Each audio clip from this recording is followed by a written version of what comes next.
La Iglesia, Movimiento Misionero Mundial del Barrio Rincón Suba, presenta a su pastor Orlando Oliveros en el mensaje de hoy.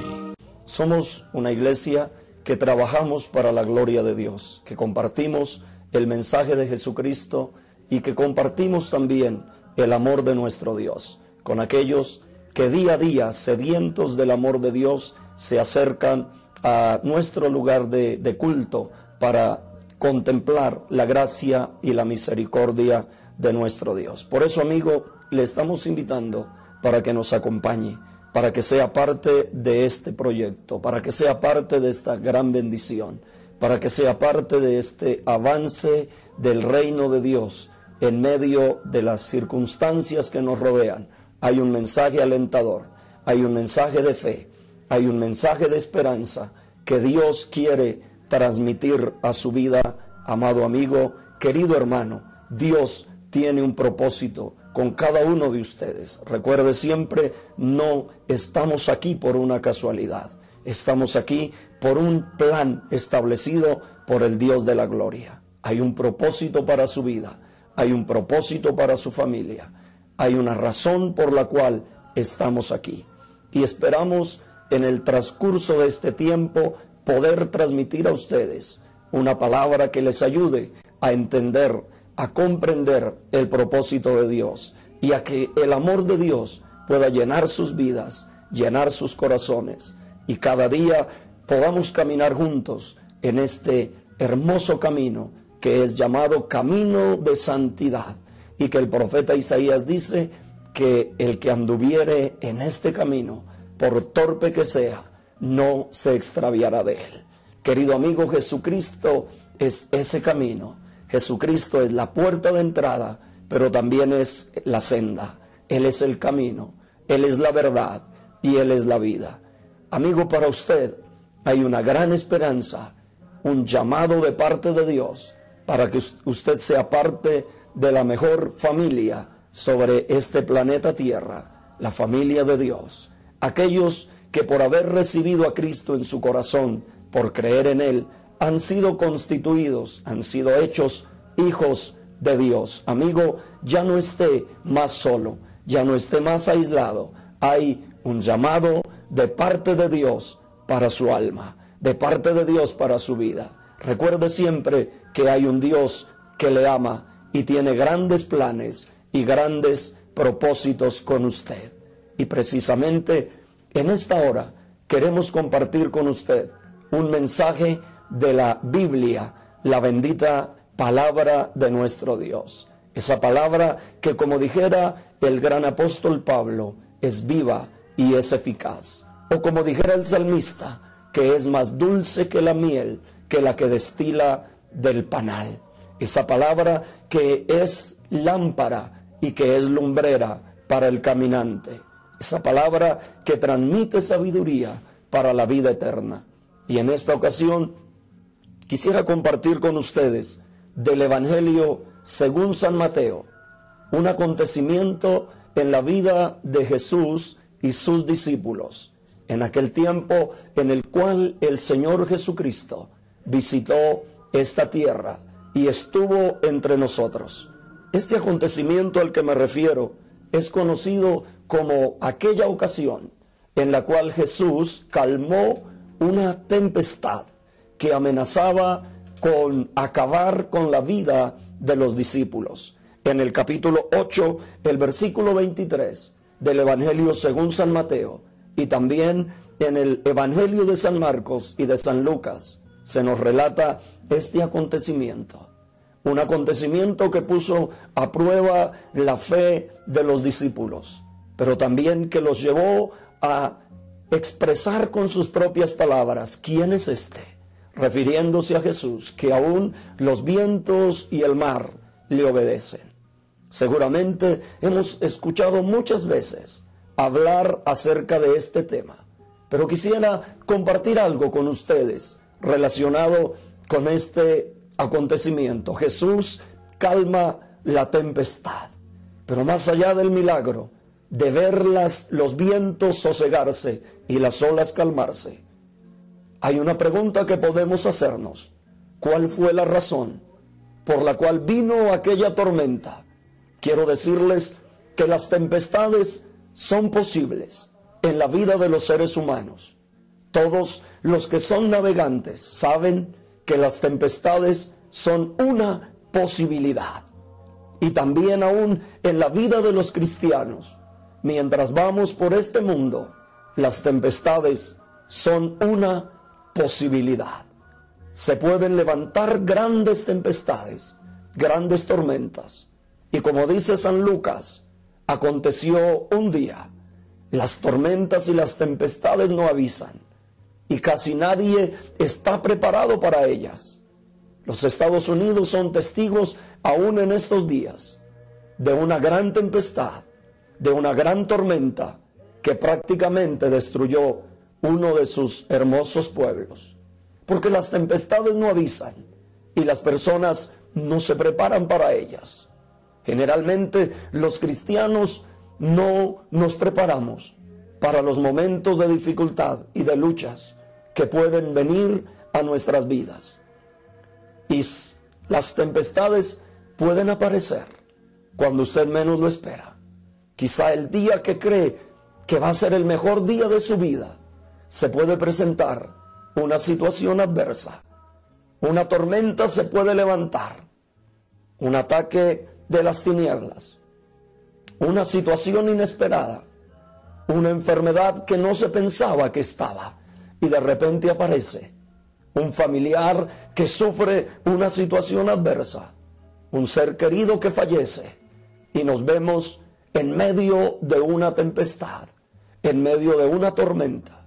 Pero ¿cuál es la razón? ¿Por qué vienen las tempestades? La Biblia dice que a los que aman a Dios, todas las cosas les ayudan para bien. Es difícil comprender esto cuando se está en medio de las luchas y en medio de las pruebas. Y creo que uno de los grandes enigmas teológicos es descifrar de qué manera las dificultades pueden ayudar al cristiano, pueden ayudar al creyente. Mas les diré algo en esta hora. Hay una razón por la cual vino esa tormenta a la vida de los discípulos. Recuerde que Jesús subió a la barca con ellos. Jesús estaba con ellos en la barca. Es más, es Jesús el que les pide subir a la barca. Y se desata una tormenta donde está Jesús, una tormenta donde va el Maestro, mas se desata una tormenta. Creo que en medio de todo podemos aprender 3 lecciones o recordar 3 lecciones que seguramente los discípulos habían olvidado. La razón por la cual muchos sucumben en medio de las tormentas la podemos encontrar en esta enseñanza de Jesús. Quiero decirles que esta tormenta les recordó 3 cosas a los discípulos, 3 cosas que nunca debieron olvidar, 3 cosas que usted, hermano, y usted, amigo, nunca debe olvidar. En primer lugar, la tormenta les recordó la palabra que Jesús les había dicho. Cuando Jesús calma los vientos, Jesús les reprocha su falta de fe y les dice: ¿dónde está su fe? ¿Por qué dudan? La tormenta número 1 les llevó a recordar la palabra que Jesús les había dicho. Cuando Jesús les dijo que subieran a la barca, también les dijo algo: subamos a la barca y pasemos al otro lado. Ellos debieron recordar esa palabra. Cuando el Señor habla, lo hace por una razón. Él no dijo vamos a intentarlo. Él no dijo vamos hasta dónde podemos llegar.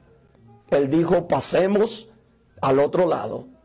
Y si Él dice que vamos a pasar al otro lado, no va a suceder otra cosa. Vamos a pasar. Pero cuán fácil es olvidar la palabra del Señor en medio de la tormenta. Sentados en la iglesia, sentados en las congregaciones, qué fácil recordar la palabra y decir amén. Pero qué difícil recordar esa misma palabra cuando hay adversidades, cuando hay luchas. Son millones los que en medio de la tormenta se olvidan de la palabra que Dios les ha hablado. Moisés pensó que iban a perecer frente al Mar Rojo y teniendo a sus espaldas a los egipcios. Mas Dios le dice: ¿por qué claman? Dile al pueblo de Israel que marchen. Dios ha dado palabras claras, palabras concretas. Jesús dice: pasemos al otro lado, y no importa si se levantan tormentas o tempestades. Si Él lo dice, lo que va a suceder es lo que Él ha dicho. Yo estaré contigo, dice el Señor. Yo soy tu ayuda, yo soy tu refugio, yo soy tu fortaleza. Recuerda siempre esa palabra que Dios te ha hablado. La Biblia dice que como clavos hincados son las palabras de los pastores, son las de los maestros de las congregaciones. La fortaleza de la iglesia no está en sus hermosos coros de alabanza. La fortaleza de la iglesia está en la palabra. Jesús dijo: cualquiera que oye esta palabra y la hace, le compararé a un hombre prudente que edificó su casa sobre la roca.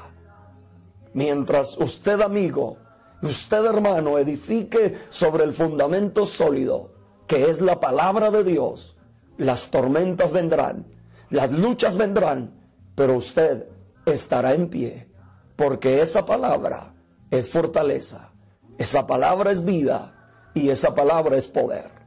¿Cuántos de ustedes tal vez hoy tienen una vida destruida, una vida amargada, una vida que ya no es la vida que un día tuvieron?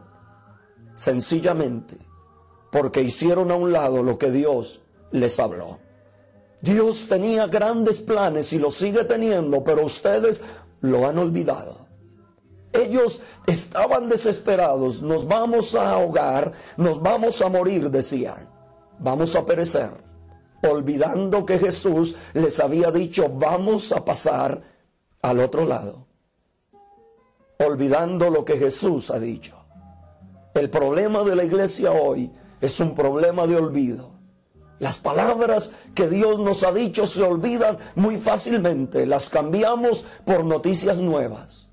Mas la palabra de Dios permanece para siempre. Jesús dijo: el cielo y la tierra pasarán, mas mis palabras permanecen para siempre. Ellos debieron recordar eso. Habían olvidado lo que Jesús les había dicho. Pocos minutos atrás le habían escuchado decir: subamos y pasemos al otro lado, mas lo olvidaron.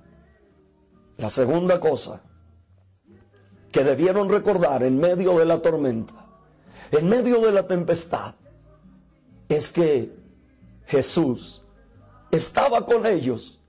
Sí, mi amigo, sí, mi hermano, en la misma barca donde ellos iban, iba Jesús. Allí estaba el Señor. Quiero que piensen en esto. ¿Qué hubiese pasado si la embarcación se hunde?